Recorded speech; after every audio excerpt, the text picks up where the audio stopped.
Understanding the concept of inducement can significantly reduce your losses, help you identify high-risk to reward opportunities, improve your trade precision, and lead to more consistent trading success.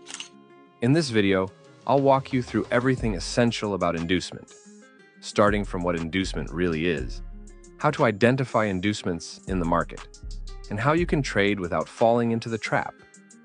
So, if it is something you are interested in, kindly show your support by hitting the like button, also subscribe and turn on the notification bell to stay updated with our latest strategies and insights. Now, let's get started. First, what is inducement?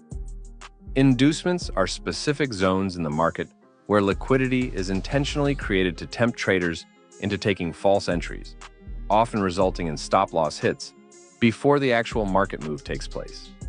If you don't understand how to identify and avoid inducement levels, you'll often find yourself entering trades from these zones, only to be stopped out right before the market moves in your intended direction, leaving you confused and frustrated. Let me give you a quick illustration.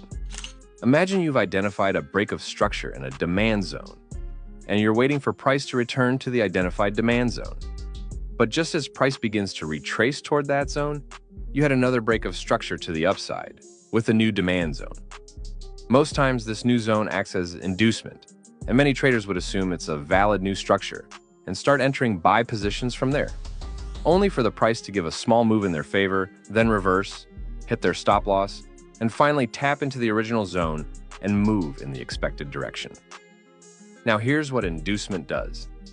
It appears like a valid zone, lures traders into taking entries from there, only to hit their stop losses and use them as liquidity to move in the actual direction.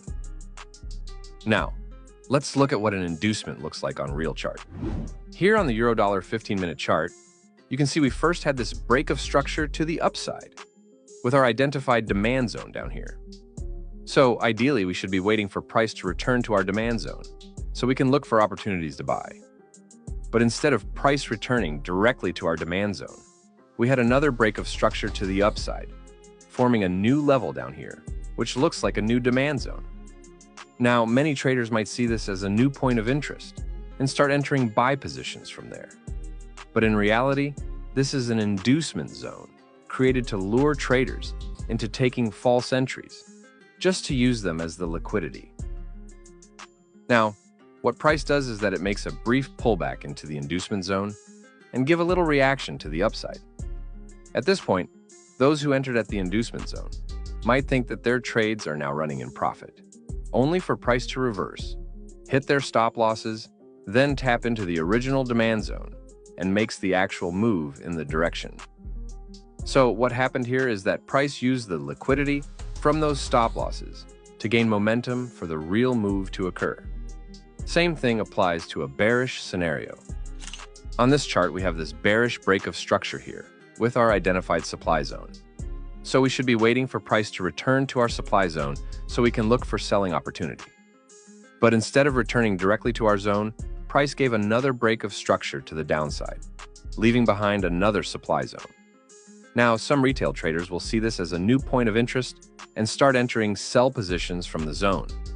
But in reality, this is an inducement zone, created to lure traders into taking false entries so they can be used as liquidity to fuel the main price move. Next, price pulls back, triggers their stop losses, then tap into the original supply zone and pushes down in the anticipated direction.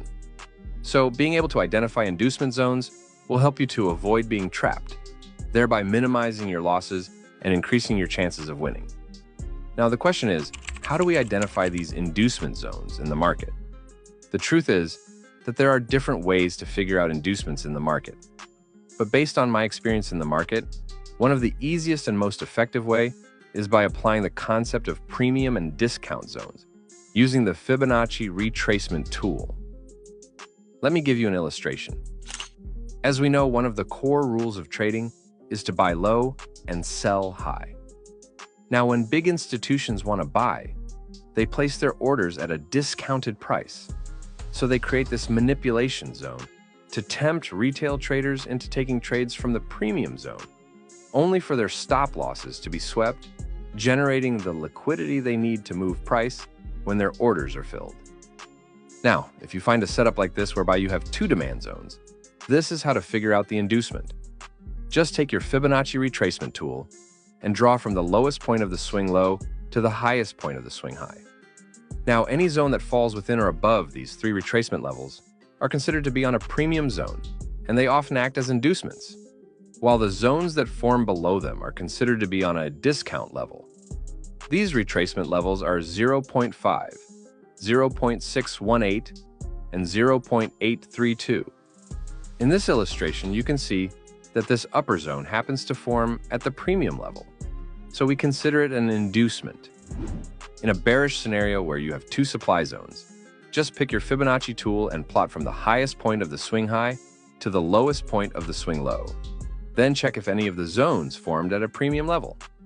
As you can see in this bearish illustration, the lower supply zone formed at a premium level, so we consider it an inducement. Now let's go over to the chart and see how we can implement this in a live market scenario. Using the example we gave earlier on the euro-dollar chart, we first identified a break of structure and a demand zone. Then, while we were waiting for price to come back to our demand zone, price gave us a new break of structure instead, leaving behind a new demand zone. Now, to figure out if the second zone is an inducement or a demand zone, we take the Fibonacci retracement tool, then draw from the swing low all the way to the swing high. Now, remember what I said earlier, that any zone that forms within or above these retracement levels are considered inducements. So, with what we have on the chart, you can see that the upper zone clearly formed within those levels, making it an inducement zone. In this case, the presence of this inducement zone makes the previously identified demand zone stronger, and that's where you should consider taking your buy trades, placing your stop loss just below the zone and your target at the swing high.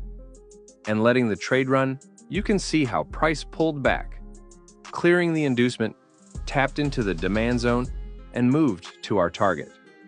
Same goes to bearish setups. In this example, we first had this break of structure and this supply zone. Then, while waiting for price to return to the supply zone, it gave another break of structure, leaving behind a new supply zone. Now we want to figure out if any of these is an inducement zone. So we just take our Fibonacci tool and draw from the swing high to the swing low. On a closer look, we can see the lower zone on the 618 retracement level, which confirms it as an inducement zone. So in this case, we will be looking to take our sell trades from the previously identified supply zone, setting our stop loss just above the zone and our target at the swing low. Now letting the trade run, you can see how price cleared the inducement, tapped into the supply zone, and moved in our direction. So this is simply how you can identify inducement zones to avoid being trapped, thereby reducing your losses and increasing your chances of winning. Thanks for watching. Don't forget to like this video and subscribe to our channel for more valuable insights. See you in the next video.